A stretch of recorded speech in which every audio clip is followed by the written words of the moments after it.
Yes. મારું નામ Minesh R Patel છે. હું કપોળન સેશન્સ કોર્ટ ખાતે સરકારી વકીલ તરીકે ફરજ બજાવું છું. આજે જે ચુકાદો આવ્યો છે એ ચુકાદાની ટૂંકી વિગત એવી છે કે 31/5/2023ના રોજ કઠલાલ પોલીસ સ્ટેશનના પીઆઈ શ્રીને ખાનગી બાતમી મળેલી કે ઇન્દોર અમદાવાદ હાઈવે ઉપરથી એક ટ્રક નંબર 9670 જે રાજસ્થાનનું પાર્સિંગ છે એમાં બે ઈસમો નાર્કોટિક્સને લગતો પદાર્થ ગેરકાયદેસર રીતે લઈને આવવાના છે. તે જેથી તેમણે તેની કાર્યવાહી કરી અને એની વોચમાં હતા તો તે દરમિયાન લાડવેલ ચોકડી નજીક આ ટ્રક RJ14 GB 9670માં બે ઈસમો મુદ્દામાલ સાથે આવ્યા હતા.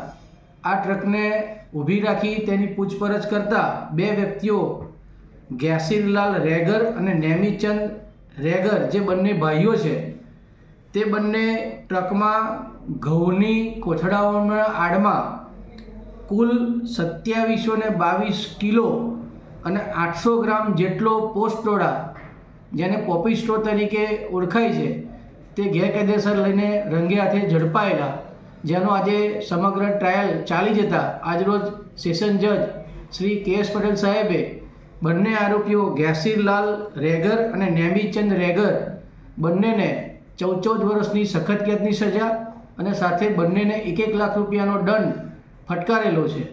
આ ચુકાદામાં મહત્ત્વનું એ છે કે સમગ્ર ખેડા જિલ્લામાં નાર્કોટિક્સને લગતો પદાર્થ જે મોટી ક્વોન્ટિટીમાં મળી આવ્યો તેવો આ 2722 કિલોનો આ સૌથી મોટો કેસ છે અને ખેડા જિલ્લામાં સૌથી મોટા કેસમાં આ પ્રથમ કપોળન કોર્ટે આજરોજ એનો ચુકાદો આપેલો છે.